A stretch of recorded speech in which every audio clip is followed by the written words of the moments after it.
Las 9:03 estamos de regreso en Ampliación de Noticias. Está Fernando Carballo, Carlos Villarreal y quien habla Mónica Delta a través de RPP, La Voz del Perú. Y este último fin de semana, una interesante noticia que se había aprobado en el Congreso, en el Pleno Mujer, varias iniciativas que están vinculadas precisamente a los derechos de las mujeres. En el primer caso, a las trabajadoras del hogar, que son 96% del total del universo de trabajadores domésticos, y por otro lado, legislación respecto a madres gestantes y lactantes en tiempos de pandemia, en tiempos sanitarios. Estamos con Lidia Vilches, abogada laboralista, ha sido también parte eventual de un gobierno y conoce el manejo de la administración por dentro también. Pero la pregunta, más allá de estar de acuerdo con que necesitamos una legislación que le dé las oportunidades necesarias a las mujeres, sobre todo porque cargan por prejuicio, por estructura, porque eso tenemos que cambiarlo, cargan con esta responsabilidad adicional de la casa, sea tiempos de pandemia o no tiempos de pandemia, o en el caso de las empleadas del hogar, han sido sometidas en muchas oportunidades a abusos, etcétera, etcétera. Pero son realistas estas iniciativas. ¿Cómo está, Lidia? ¿Qué tal? Bienvenida. Hola Mónica, ¿cómo estás? Buenos días. Antes que nada precisar, yo no he tenido Sí, intervención ya en el acabo de gobierno. escucharle la voz y ya sé que es usted abogada laboralista nada más. Un par de años más joven en todo Sí, caso. sí, ya está. ¿Cómo estás, Mónica? Bueno, a ver, vayamos al tema de fondo, que es si esto es realista o no, porque ¿cómo no estar de acuerdo con que tengan todos sus derechos las personas que trabajan en casa? Estamos Correcto. hablando de un universo de cerca de 500.000 personas, que a través de los tiempos han habido una serie de abusos, no han habido contratos, no han tenido beneficios laborales. Estoy absolutamente de acuerdo, pero la pregunta ¿es realista o no es realista la posibilidad de darles el trabajo en esas condiciones a estas personas? Y lo otro, en el caso de las madres gestantes y lactantes, ¿no? Sí, mira, la pregunta es absolutamente válida y es algo que caracteriza cómo ha funcionado el derecho laboral en el Perú en la historia. Es como pendular, pasamos del abuso y a partir del abuso se legisla de manera muy rígida. Esta es una norma desde su raíz justa, porque efectivamente partimos de muchísimo tiempo de muchos abusos, de malos tratos, pero lamentablemente es un poco ingenuo si se quiere pensar que una ley con este nivel de rigidez, con este nivel de imposición, va a generar un cambio real. Por eso tu pregunta es pertinente. ¿Va a ser realista? Yo tengo serias dudas y de hecho es un régimen incluso más favorable que familias, por ejemplo, que están en el régimen de las microempresas o de la pequeña empresa. Si yo, por ejemplo, trabajo en una pequeña empresa, recibo 15 días de vacaciones, recibo la mitad de los beneficios sociales, sin embargo voy a tener que efectuar el pago al 100% de mis trabajadores del hogar de todos los beneficios, a pesar de que el trabajo del hogar no es un trabajo con fines de lucro para la familia. No sé si se entiende, Sí. es como un poco extremo poner, y el régimen es especialmente duro. A mí, más allá del tema de beneficios, que me parece valioso, pero me parece difícil de sostener para una economía familiar, sobre todo en este contexto, lo que especialmente me genera preocupación es el tema de la desvinculación, el tema del despido. Sí. El trabajador del hogar, la trabajadora del hogar, históricamente ha tenido, la única regla que existía es que el empleador, o sea, la familia, debe avisar con 15 días de anticipación y si no lo hace, se paga una indemnización menor de 15 días de trabajo. A partir de eso, hubiera sido razonable mejorar la indemnización, en todo caso, si se quería. Pero lo que hace este proyecto aprobado es equiparar el trabajo del hogar al régimen general de la actividad privada. Y el régimen de la actividad privada, como sabes, el despido es muy complejo. El despido exige causa justa, exige un procedimiento de despido por escrito, un plazo de descargos, una carta de despido. Si no se cumple, se entiende que es incausado y procede la reposición. Si yo pierdo la confianza en una trabajadora del hogar, una persona que cuida a mis hijos, sería irrazonable exigir judicialmente que la vuelvan a meter a mi casa. Esta norma, esta previsión en particular es súper grave. Más allá de que uno puede mejorar las indemnizaciones, como te digo, pero tratarlo como un trabajador del régimen general de la actividad privada es extremo. O sea, Y hay el remedio puede ser peor que la enfermedad, porque lo que está usted diciendo, Lidia, es que efectivamente esto va a provocar, primero, muchas situaciones de no contratación. O sea, antes de que esto se reglamente y se ponga en práctica, dice, bueno, ante este problema mejor me abstengo. Entonces, gente que se puede quedar sin trabajo, pero por otro lado, gente que no podría tener esa posibilidad de despedir a alguien a quien se le perdió la confianza en términos muy concretos que tiene que ver con asuntos tan importantes como el cuidado de la casa y la familia, ¿no? exactamente, exactamente. Y en un país con el nivel de informalidad que tenemos, nuevamente vuelvo a utilizar la palabra, es ingenuo pensar que una ley va a revertir una situación de este tipo. El punto de partida debió ser, desde mi punto de vista, mejorar de manera realista la fiscalización y fijar una ley. Nuevamente, los beneficios se puede buscar la mejora, pero yo estoy segura que la gran mayoría de trabajadores del hogar que ahora celebran válidamente esta ley no tenían los beneficios que ya estaban en la ley anterior. O sea, no es que antes no existía nada y ahora se ha creado un universo complejo. Ya existían beneficios, ya existía derecho a la seguridad social, ya existía la obligación de aportar al sistema de pensiones. Todo eso ya existía. El problema es que no se cumplía. Entonces, muchísimos trabajadores, y quizás la mayoría, no recibía la media CTS por año de servicios, no recibía la media gratificación cada 6 meses, no recibían los beneficios que por ley le correspondían, no se cumplía la jornada de 48 horas que ya existía, el deber de alimentación, el deber de alojamiento, facilidades para el estudio, todo eso ya existía. El problema es que nunca se cumplió. Entonces, por eso te decía al inicio que partimos de una situación de incumplimiento para irnos al otro lado del péndulo, fijando una serie de obligaciones que difícilmente van a generar un cambio en aquellas familias que ya vivían en una situación de informalidad con sus trabajadores del hogar. ¿Cuáles de esas reglas nuevas piensa usted que no van a generar el cambio deseado? A ver, el tema, por ejemplo, el contrato, y esto ya viene de mayo, pues solo para que lo tengamos claro, varias previsiones que están en este proyecto aprobado ya se habían aprobado en una norma del gobierno, del Ejecutivo, en el decreto legislativo 1499 de mayo. El contrato se tiene que celebrar por escrito, se tiene que registrar en una plataforma del Ministerio de Trabajo. Cada pago, sea quincenal, semanal o mensual, se tiene que formalizar mediante una boleta de pago firmada por el empleador. O sea, se traslada a una casa, a una familia, una serie de obligaciones propias de un departamento de gestión de recursos humanos. El tema del despido, lo propio. Para despedir a un trabajador o trabajadora del hogar, lo que tendría que hacer es cursarle una carta por escrito, imputándole una falta grave, y las faltas graves además son una lista cerrada. Yo no puedo tomar cualquier incumplimiento y equipararlo a una falta grave porque hay una lista cerrada en la ley que me dé sus descargos, mandarle una carta por escrito de despido y aún así estar expuesto a que este despido se cuestione judicialmente y se entienda que no fue justificado y se me ordene inclusive el pago de una indemnización como el régimen general, que puede llegar a 12 sueldos. Ahora, lo que nos está entonces diciendo usted es que no hay evolución posible de esta situación arbitraria e alegal por la vía de leyes nuevas, sino por la vía de un control fiscal de SUNAFIL más riguroso. Sí, no, como te digo, a mí me parece absolutamente válido la búsqueda de mejorar las condiciones de trabajo de los trabajadores y trabajadoras del hogar. Eso es fantástico. El problema es, si uno crea una ley y siente que ya ganó, es ingenuo, nuevamente, porque si no se fiscaliza esto, si no va a haber una campaña real, conducente, de verificar en cada departamento, en cada casa, con una muestra representativa de cómo está la situación, la ley terminará siendo lo mismo que pasa con muchas leyes. Será un papel que no se cumple. Y ese no es el objetivo de nadie. Nadie que tenga una legítima preocupación por las trabajadoras del hogar, que creo que los que estamos conversando compartimos, nadie va a querer que una ley, la actual o la que antes existía, quede en el papel, porque si no se fiscaliza, eso es lo que va a pasar en un país estructuralmente informal como somos nosotros. O sea, los peruanos, en un porcentaje brutalmente alto, somos informales. Esta ley no va a cambiar cómo funcionamos. Lidia, ¿qué señala la ley aprobada respecto a la edad mínima de trabajo en el hogar?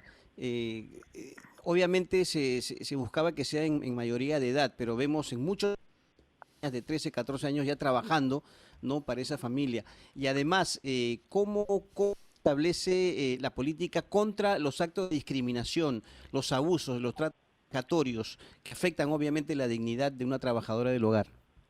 Sí, esa es una buena pregunta porque partimos, como les decía hace un minuto, de un desconocimiento de lo que ya existía. Ya estaba, o sea, antes de esta aprobación, ya se señalaba que la edad mínima era 18 años. Eso ya lo fijaba la norma que se publicó en mayo de 2020. Y también estaba prohibido los actos de discriminación. Ambas conductas están incluidas en la tabla de multas del Reglamento General de Inspección de Trabajo. O sea, eso ya existe regulado. Y como ves, no ha habido mayor cambio.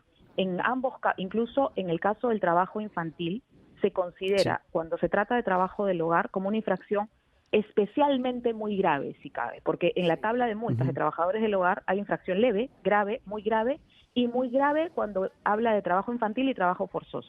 Y en ese caso la multa es de más de 19.000 soles.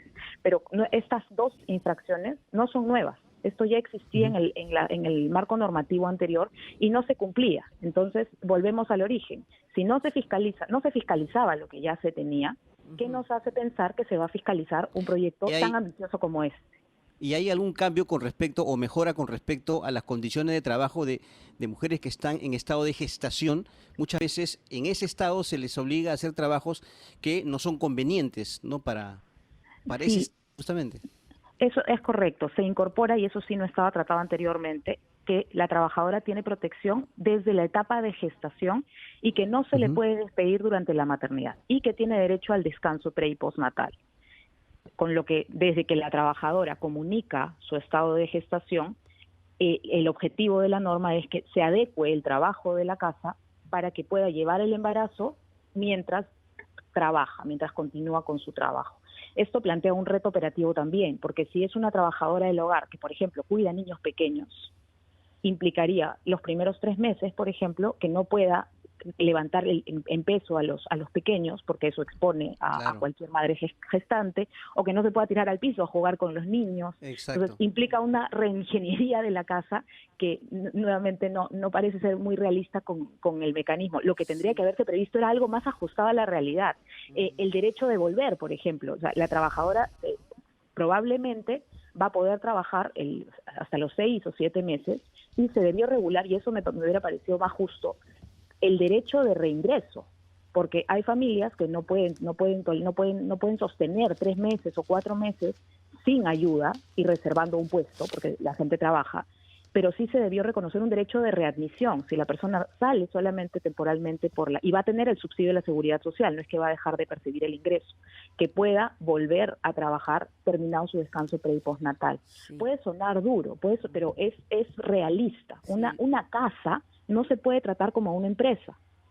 Sí, claro, tiene otras particularidades, Lidia, y cuando uno intenta abarcar esos mismos derechos laborales en un ámbito doméstico puede generar no solamente una decisión contraria, sino una estampida en todo sentido. Pero tenemos algunas preguntas más luego de la pausa para hablar de este tema que creemos importante, porque claro, el entusiasmo es inicial cuando uno escucha derechos de esta naturaleza que están postergados por muchísimo tiempo, pero por otro lado, cuando se analiza y se aterriza, nos damos cuenta que esto puede generar consecuencias mucho más complejas. Vamos a una pausa, ya regresamos. Volviendo con la abogada laboralista Lidia Vilches y tratando estos temas que se han aprobado en el Congreso, en el Pleno Mujer.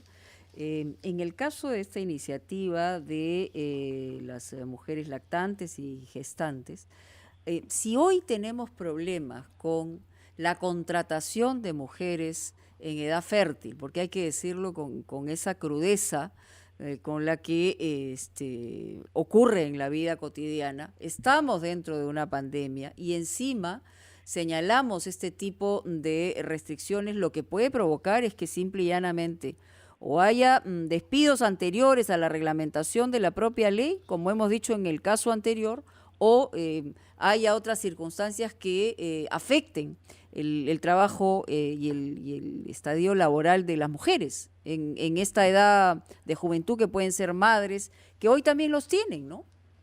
Sí, correcto. Mira, este tema, este proyecto de ley, a mí en todo caso es el que menos me preocupa, a diferencia de lo de las trabajadoras del hogar. Aquí es importante retroceder un poquito. Y el tema del enfoque de género, en el caso de las mujeres en periodo de gestación o en periodo de lactancia, también ya viene regulado desde hace varios años. Pero se cumple, la palabra, digamos, la pregunta es, ¿se cumple o no se cumple? Probablemente no se cumpla, salvo en las empresas formales que representan un porcentaje mínimo de las empresas en el país. Lo que pasa con estas normas es que van añadiendo a la mochila de obligaciones a las empresas formales más y más obligaciones sin fiscalizar que las empresas informales cumplan siquiera el piso base. Ese es el problema, porque las empresas ya formales ya tenían una obligación muy parecida en general, no solamente respecto, y lo que hace este proyecto de ley es incorporar a las madres que dan de lactar durante este periodo de emergencia sanitaria para que o hagan trabajo remoto o tengan una licencia con goce compensable. Las empresas formales tenían una obligación preexistente, que era incluir en una matriz de identificación de riesgos todos los riesgos que se dan en la relación laboral. Y ahora existía la obligación de incorporar el COVID como un riesgo, con lo cual muchas empresas ya habían asignado a las mujeres o en embarazo o en lactancia a trabajo remoto o licencia con goce compensable. Por eso te digo que no tiene, en las empresas que cumplen la ley, no tiene un gran impacto. El problema es todo el universo de empresas informales que va a generar lo que dices, va a ser un mayor incentivo a la informalidad o a la no contratación de mujeres en edad fértil y en edad de trabajar, por cierto, ¿no? Señora Vilches, ¿qué podemos decir sobre las nuevas reglas a propósito de la lactancia de madres trabajadoras? A ver, las mujeres que están dando de lactar ya tienen una protección legal desde hace unos pocos años durante todo el año de lactancia. O sea, desde que nace el niño hasta que el niño cumple un año, las madres trabajadoras tienen una estabilidad reforzada. El despido de una mujer en periodo, tanto como en periodo de embarazo, que eso es muy antiguo, como en periodo de lactancia hasta que el niño o niña cumple un año, es nulo. Y la empresa tendría que demostrar que el despido no es discriminatorio, sino que obedece a otra causa. Esa protección ya existía. Lo que hace esta norma es fijar una regla muy específica, muy acotada, o sea, su valor va a ser limitado a la emergencia sanitaria, si queremos decirlo así, que incluye en esta ley, porque esta ley de protección a la madre gestante es del año 2003, no es una ley nueva, es una ley que está, digamos que le estamos añadiendo contexto pandemia y incorporando a las mujeres en lactancia. Pero la protección que ya tenían es una protección preexistente. Y lo que hace, como les decía, es reforzar que las mujeres embarazadas o lactantes no estén expuestas al centro de trabajo, porque esto incrementa su riesgo de exposición al COVID y por tanto expone al feto, ¿no? o al niño en casa si es que tiene que salir para trabajar. Yo quisiera insistir en el tema de esta obligación en las empresas, ya sea empresas grandes o medianas y pequeñas empresas, sobre gestantes. Es cierto, hay normas establecidas, pero no sé si hay una adecuada fiscalización para que esto se cumpla, porque hay también un buen nivel de denuncias respecto a este tema, ¿no? Que los derechos de las mujeres gestantes no son respetados en la medida establecida. Efectivamente, la protección existía y la fiscalización también por un tema, porque también tendemos a ser responsable a la fiscalización de todas estas deficiencias, pero SUNAFIL tiene recursos finitos, tiene recursos limitados y tiene una capacidad inspectiva también limitada, y de hecho los casos de mujeres embarazadas, de mujeres en lactancia, son casos que son atendidos con prioridad por SUNAFIL, pero sin duda son muchísimos los casos que se dan en la realidad y que no llegan ni siquiera a una inspección, porque o las trabajadoras no conocen sus derechos, no saben que esto no se puede hacer, o tienen miedo o tienen miedo de no poder volver al trabajo luego de pasada el periodo de lactancia o lo que fuera. Pero sí, efectivamente, hay una fiscalización deficiente, insisto, tampoco podemos hacerlos responsables por todos los males del universo cuando ellos tampoco tienen todos los recursos para hacer un trabajo como la realidad peruana necesita. Muy bien. Muchísimas gracias a Lidia Vilches, abogada laboralista que estuvo con nosotros tratando estos temas que son bien importantes, porque como decíamos inicialmente, uno se entusiasma escuchando que los derechos de personas que han estado postergadas por muchísimas décadas se ponen de manifiesto, pero también es verdad que en el Perú tenemos leyes como para empapelar un coliseo y muchas veces no se aplican, no se cumplen, y más bien se busca el atajo, evidentemente, para sacarle la vuelta a la ley aprobada. Muchas gracias. Hasta cualquier momento.